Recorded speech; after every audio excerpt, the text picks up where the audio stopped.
Throughout history, across countless cultures and belief systems, one truth remains. Love does not end with death.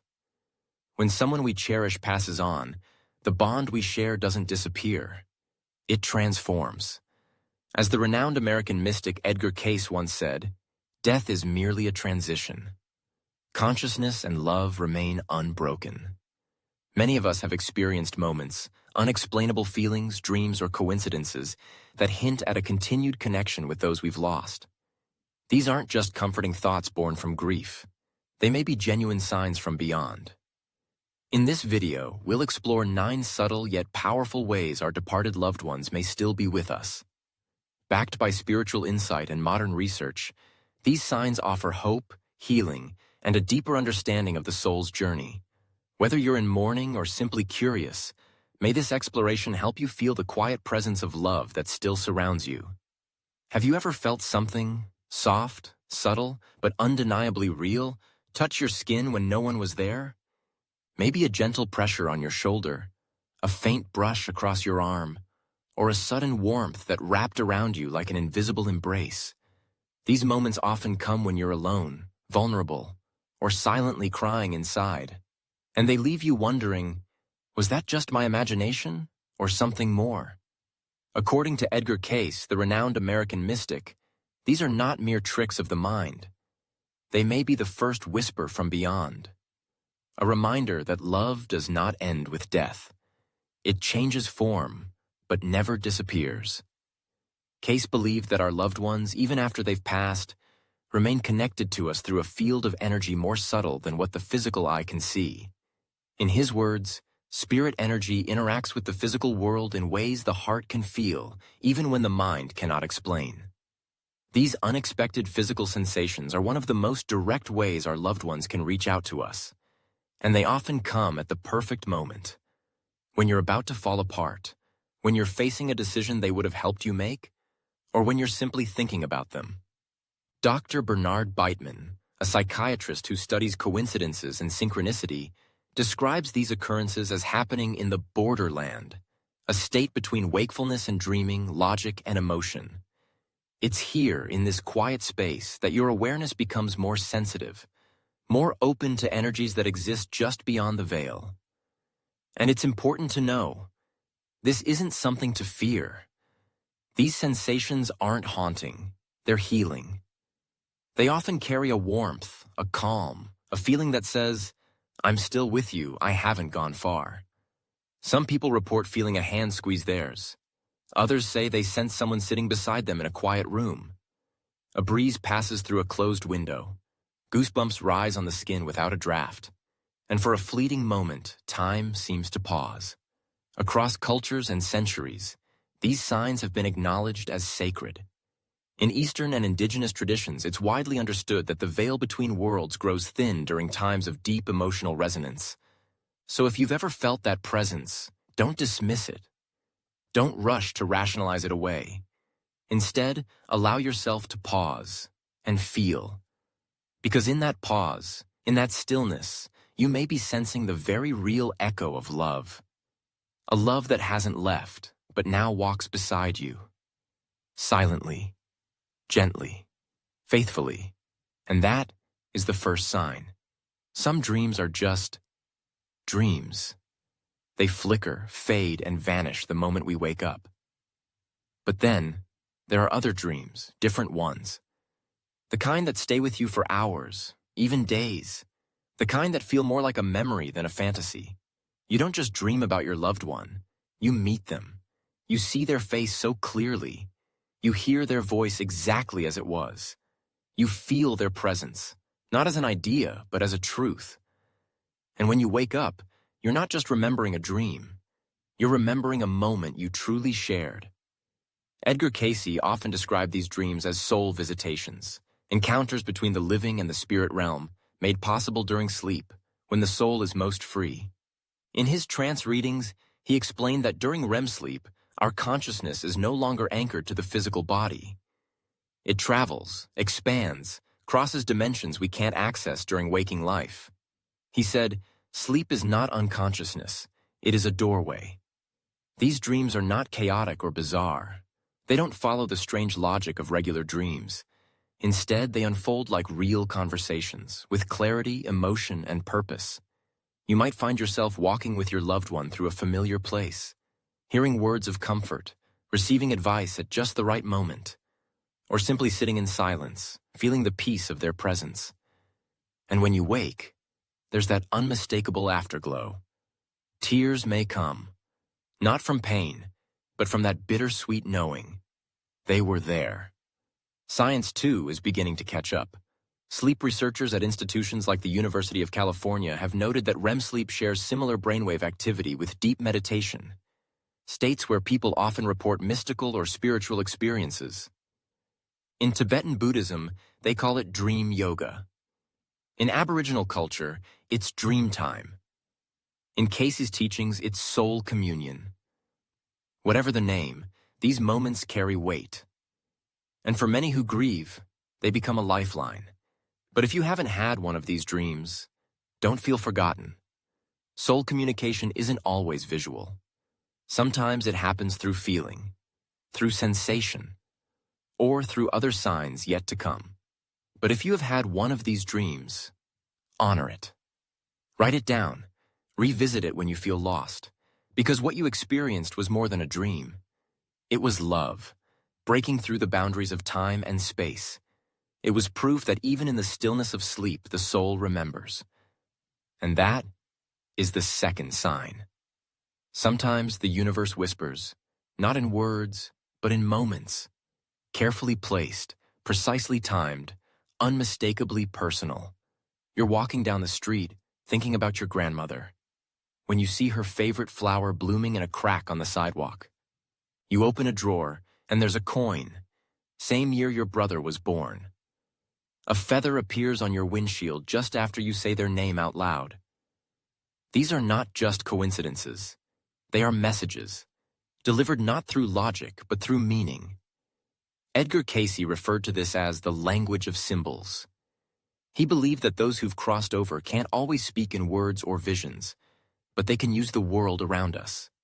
They arrange objects, patterns, and signs that we will recognize, not with our minds, but with our hearts. And when it happens, you just know. You feel it in your chest. That sudden pause, that sacred stillness. It's not fear. It's not confusion. It's recognition.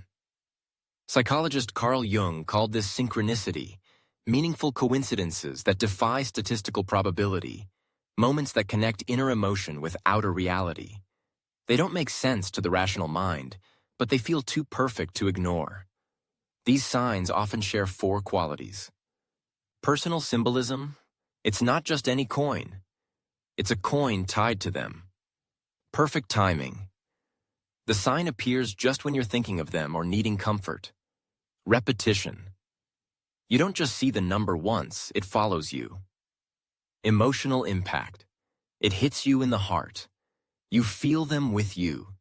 It might be their favorite song playing in a random store. It might be their initials on a license plate at a traffic light. It might be a bird, a rainbow, a clock, anything that meant something between you. And it comes not to haunt, but to heal.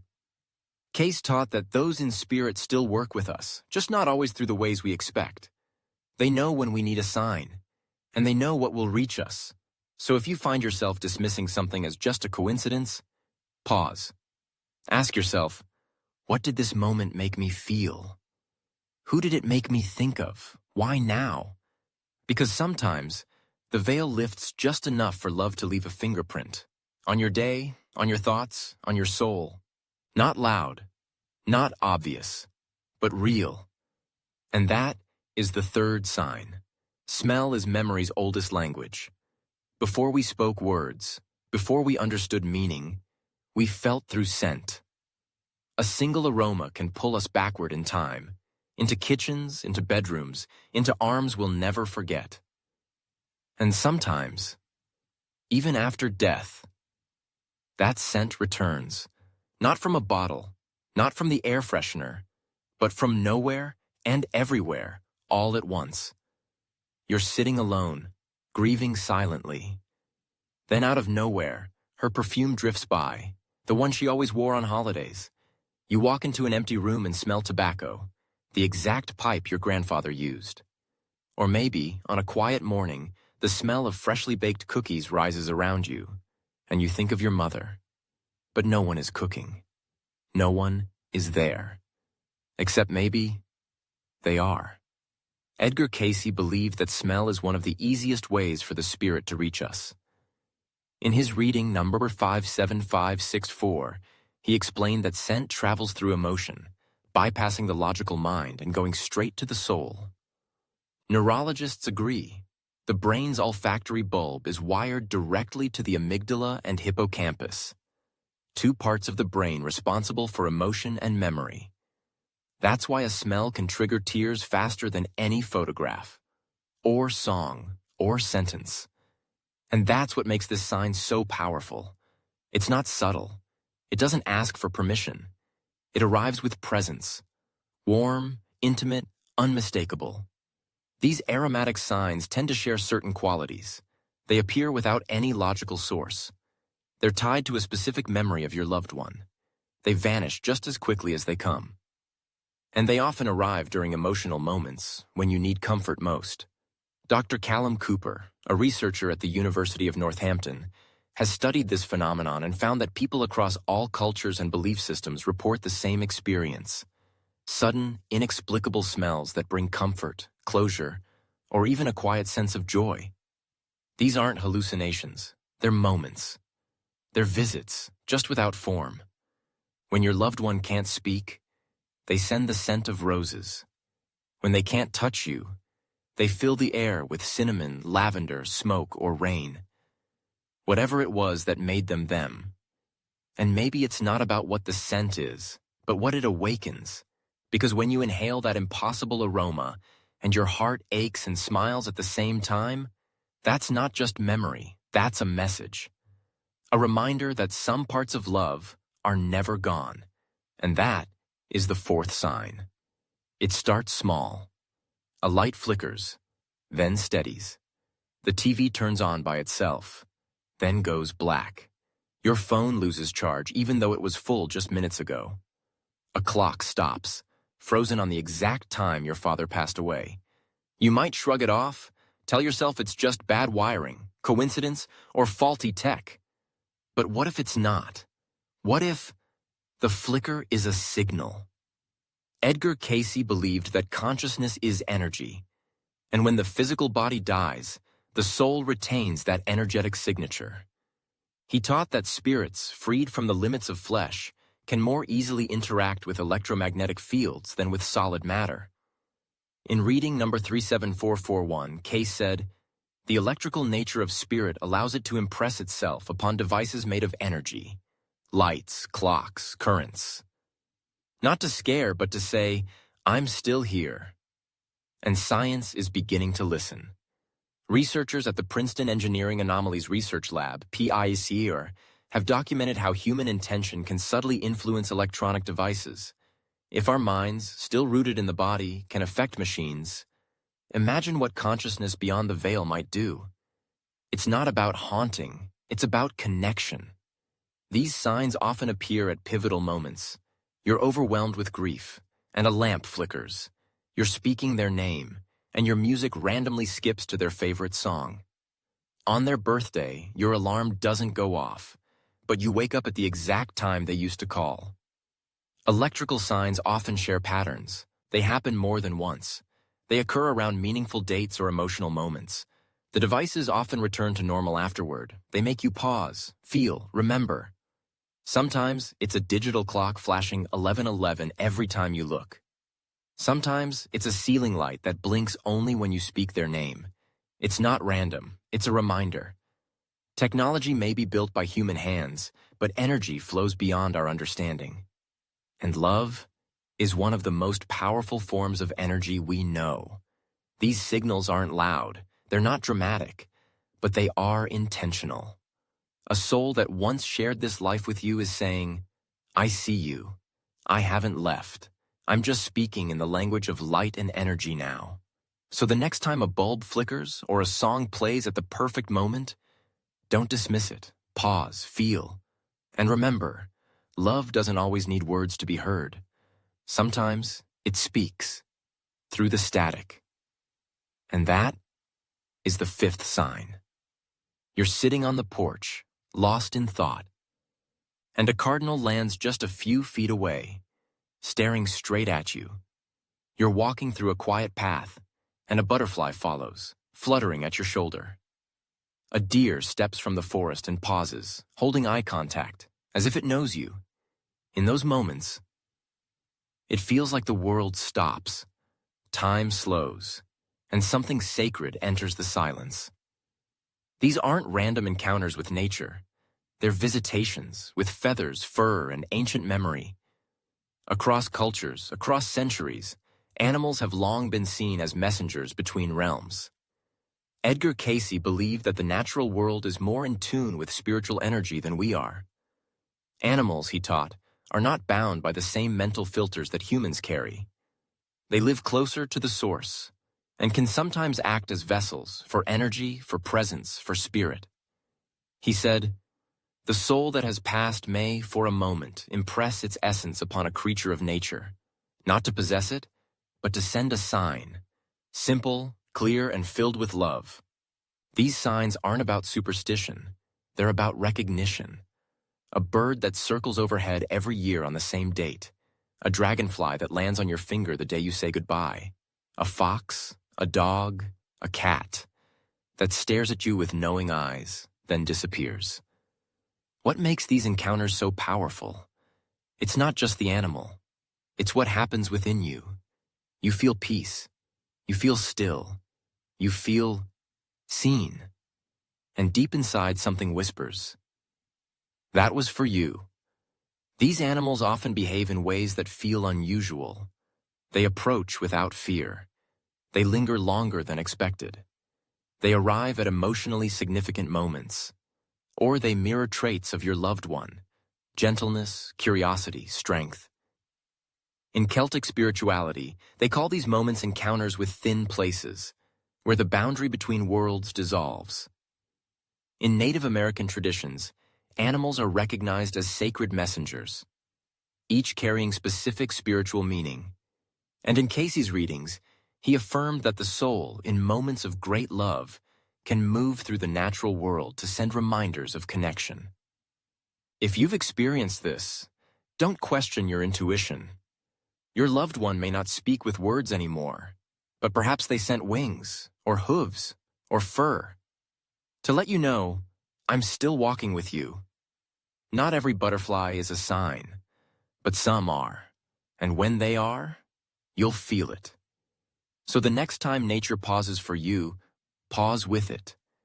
Because sometimes, the ones we miss most return not in dreams, but in flight. And that is the sixth sign.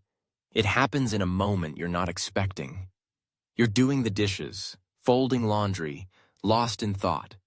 And then, out of nowhere, you hear it. A whisper, a name, a voice you haven't heard in weeks, months, maybe even years. But it's theirs. You freeze. Your heart races, because you didn't imagine it. You didn't try to hear it. You just did. Maybe it was your name, spoken the way only they used to say it. Maybe it was a word of comfort or a favorite phrase. Maybe it was just a single syllable, but it carried everything. Edgar Cayce called this phenomenon vibrational memory. He taught that every soul has a unique frequency, a voice print in energy. Even after death, that frequency can reach those it once loved. When the heart is open and the mind is still. In reading number 39541, he said, "Sound is vibration, and love does not forget its tone." These moments often come in states of openness, when you're tired, reflective, or emotionally raw. And they don't sound like internal thoughts. They sound like someone else is really there, just out of view. Science has tried to explain it away. Some call it auditory memory, a trick of the grieving brain. But studies show that healthy people in mourning often report hearing the voices of the departed, with clarity, conviction, and emotional weight. Dr. Helen Ree at the University of Edinburgh found that these moments are common across cultures. And instead of causing distress, they often bring comfort. What makes these voices feel real? They come when you're not trying. They use the same tone, rhythm, and phrasing your loved one always did. They say something meaningful or timely, and they leave behind an emotional shift. You don't feel crazy, you feel connected. You don't feel fear, you feel seen. Maybe it's their laugh in the wind. Maybe it's their voice just as you're drifting to sleep. Maybe it's a soft, "I'm here" in the middle of your tears. And maybe it doesn't matter whether anyone else believes it, because you know what you heard. When the soul speaks through sound, it doesn't need logic. It only needs love. And you, tuned to that love, can still hear it, like a familiar melody carried across the veil. So if their voice finds you, don't silence it. Let it echo. Let it comfort, because some voices don't die. They just wait for quiet enough hearts to hear them again. And that is the seventh sign. You see it again on the clock. 11:11. Then on a receipt, 22:20. On a license plate, 44. At first, you brush it off. Just numbers, just coincidence. But then, you see their birthday, the date of your anniversary, the hospital room where they passed, and something inside you knows. This isn't random. It's a message. Edgar Cayce taught that numbers are not just quantities. They are vibrations. Each one carries meaning, resonance, a kind of spiritual code embedded in the fabric of reality. In his readings, Cayce explained, "Numbers are the universal language. They allow the soul to impress itself upon the world in repeatable, recognizable ways. When someone you love crosses over, they may no longer be able to speak with words. But they can speak through patterns, especially number patterns.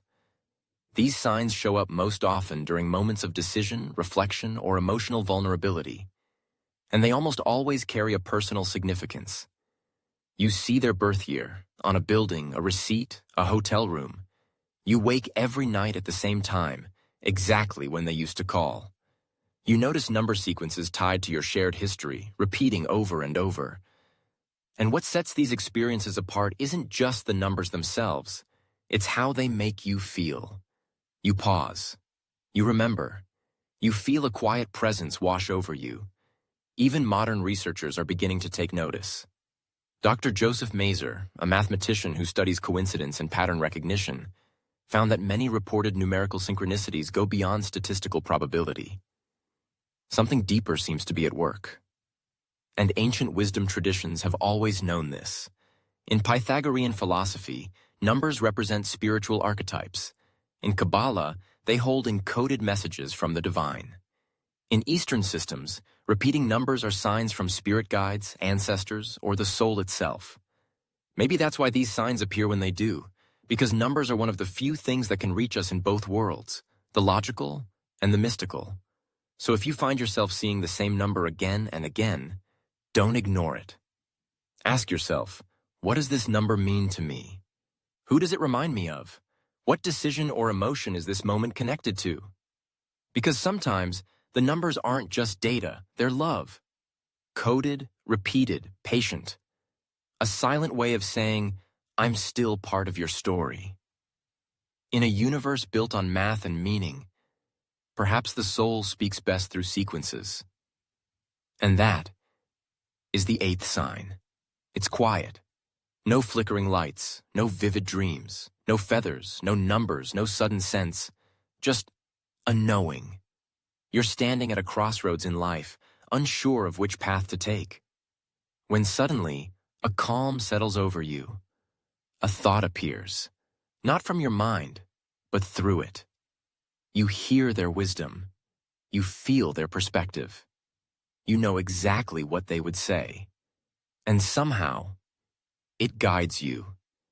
You don't see them, you don't hear them, but you feel them, woven into your thoughts, your intuition, your choices. This is the final and most intimate sign. Inner guidance. Soul-to-soul communication. Edgar Cayce called it soul communion. A connection so deep, so natural, that it doesn't require signs from the outside world. Because it's already alive within you, In reading number 57568, Cayce wrote, "The bond between souls is not broken by death. It simply shifts from external form to inner resonance. And when that bond is strong enough, you don't just remember them, you become the vessel through which they speak.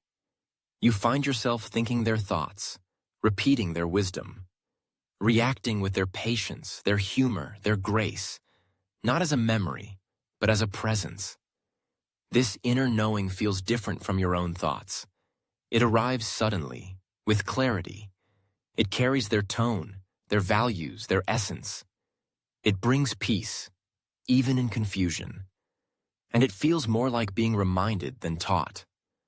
You're not imagining them. You're receiving them.